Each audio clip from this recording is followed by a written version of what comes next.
قائم مقام chief justice اسلام آباد ہائی کورٹ جسٹس سرفراز ڈوگر کو کام سے روکنے کی درخواست مسترد۔ سپریم کورٹ میں اسلام آباد ہائی کورٹ کے ججز کے تبادلے اور سینیورٹی سے متعلق درخواست کی سماعت۔ جسٹس خادم حسین اور جسٹس آصف سعید کو بھی کام سے روکنے کی استدعا مسترد۔ سپریم کورٹ نے اسلام آباد ہائی کورٹ سمیت متعلقہ ہائی کورٹس کے رجسٹرارز کو نوٹسز جاری کر دیے۔ اٹارنی جنرل کو بھی نوٹس جاری، آئندہ سماعت پر معاونت کی ہدایت، سماعت 17 اپریل تک ملتوی۔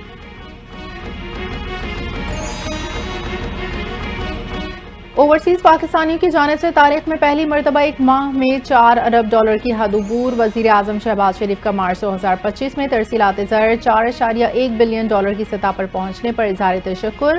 کہا رواں مالی سال اب تک ترسیلات زر مجموعی طور پر 28 بلین ڈالر ہو گئیں۔ ریکارڈ ترسیلات زر اوورسیز پاکستانیوں کی لگن اور جذبے کی عکاسی کرتا ہے۔ پوری قوم کو اپنے محنت کش سمندر پار پاکستانیوں پر فخر ہے۔ اوورسیز پاکستانیوں کو تمام تر سہولیات فراہم کرنے کے لیے پرعزم ہے۔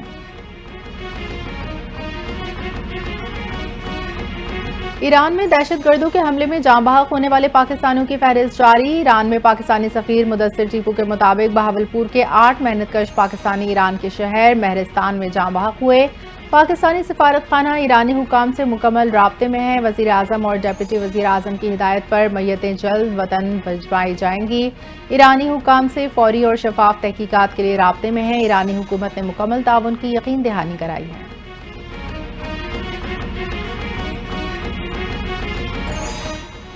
اوورسیز پاکستانی پاکستان کے سفیر ہیں۔ کوئی غیر ملکی آ کر ہمارے لوگوں کی تعریف کرتا ہے تو ہمارا دل بڑا ہوتا ہے۔ اسپیکر قومی اسمبلی ایاز صادق کا اسلام آباد میں 3 روزہ اوورسیز کنونشن سے خطاب۔ کہا دوہری شہریت رکھنے والوں کو بھی الیکشن لڑنے کی اجازت ہونی چاہیے۔ بات ہو چکی ہے کہ اوورسیز پاکستانیوں کے لیے مخصوص سیٹیں ہونی چاہیے۔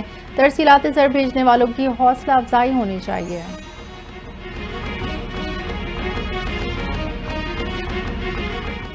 بلاول بھٹو زرداری واضح بیان دے چکے کینالز نہیں بنیں گی۔ ہمارا موقف اور کیس مضبوط ہے، جو بھی سنے گا وہ کینالز منصوبے کو ترک کر دے گا۔ وزیر اعلیٰ سندھ مراد علی شاہ کا دو ٹوک موقف۔ میڈیا سے گفتگو میں کہا کینالز معاملے پر عوام کے ساتھ ہیں، وزیر اعظم کے ساتھ نہیں دیں گے۔ ایم کیو ایم نے اگر کہا ہے کہ ہاتھ اٹھایا تو حالات خراب ہوں گے تو یہ تشویش کی بات ہوگی۔ کراچی کے امن کو خراب کرنے نہیں دیں گے۔ وزیر اعلیٰ پنجاب مریم نواز کا اپنی چھت اپنا گھر پروگرام ہزاروں گھرانوں کے لیے خوشی کا پیغام لے آیا۔ مختصر مدت میں 1562 گھروں کی تکمیل، 21,797 سے زائد مکانات تکمیل کے آخری مراحل میں داخل۔ مریم نواز نے کہا ہر نیا گھر بننے والا دیکھ کر خوشی ملتی ہے، وہ لفظوں میں بیان نہیں کی جا سکتی۔ ماضی میں صرف وعدے ہوتے رہے، نون لیگ نے نواز شریف کی قیادت میں کر کے دکھایا۔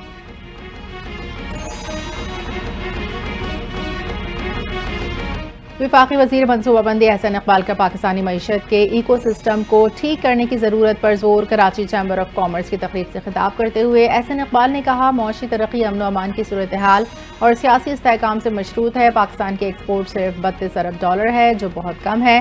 پاکستان ساؤتھ ایشیا ممالک کے مقابلے میں 90 کی دہائی میں اول نمبر پر تھا۔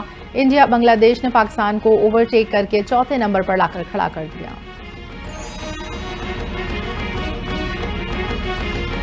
سپریم کورٹ میں 9 مئی کے ملزمان کی ضمانت منسوخی کی اپیلوں پر سماعت۔ عدالت نے پنجاب حکومت کی اپیلیں 4 ماہ میں ٹرائل مکمل کرنے کی ہدایت کے ساتھ نمٹا دیں۔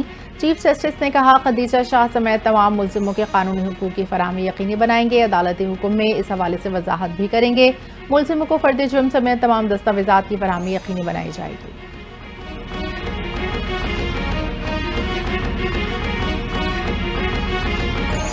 وزیر داخلہ محسن نقوی سے برطانوی رکن پارلیمنٹ محمد افضل خان کی ملاقات۔ پاک برطانیہ تعلقات کے فروغ، برطانیہ میں پاکستانی کمیونٹی کے مسائل کے حل پر تبادلہ خیال، دہشت گردی سے نمٹنے کے لیے برطانیہ کے تعاون کے حوالے سے گفتگو۔ محسن نقوی نے پاک برطانیہ تعلقات کو مضبوط کرنے کے لیے مؤثر کردار پر برطانوی رکن پارلیمنٹ افضل خان کی کاوشوں کو سراہا۔ کہا امید ہے کہ لیبر پارٹی کے دور میں پاک برطانیہ تعلقات نئی بلندیوں کو چھوئیں گے۔ افضل خان نے کہا پاک برطانیہ تعلقات کی مزید بہتری کے لیے اپنا کردار ادا کرتا رہوں گا۔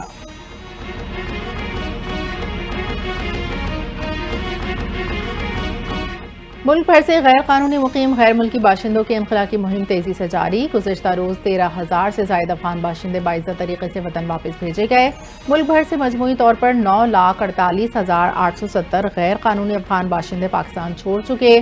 آئی جی پنجاب ڈاکٹر عثمان انور کے مطابق اب تک صوبے بھر سے 9,809 غیر قانونی مقیم افراد کو ملک بدر کیا جا چکا ہے۔ 10,357 سے زائد افراد کو ہولڈنگ سینٹر منتقل کیا گیا۔ صدر مملکت آصف زرداری نے سینیٹ کا اجلاس کل طلب کر لیا۔ قومی اسمبلی کے اجلاس 2 روز کے وقفے کے بعد آج شام 4 بجے منعقد ہوگا۔ 20 نکاتی ایجنڈا جاری۔ وقفہ سوالات کی کارروائی کے بعد توجہ دلاؤ نوٹس اور قائمہ کمیٹی کی رپورٹس اور بل پیش کیے جائیں گے۔ صدر کے پارلیمنٹ کے اجلاس سے خطاب پر بحث ہوگی۔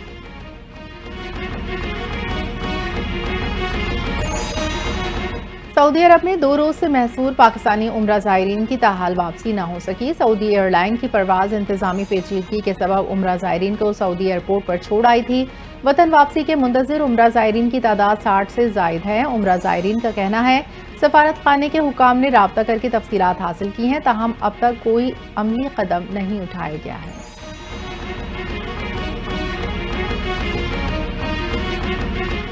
اور تھرڈ ڈیزرٹ جیپ ریلی میر نادر مکسی نے جیت لی۔ خواتین کیٹیگری میں امرین نے کامیابی حاصل کی۔ ایونٹ کے اختتام پر وزیر کھیل سردار محمد بخش مہر نے انعامات تقسیم کیے۔ سندھ حکومت کی جانب سے ریلی کو سالانہ کیلنڈر میں شامل کرنے اور اگلے سال ریلی گھوٹکی میں کرانے کا اعلان۔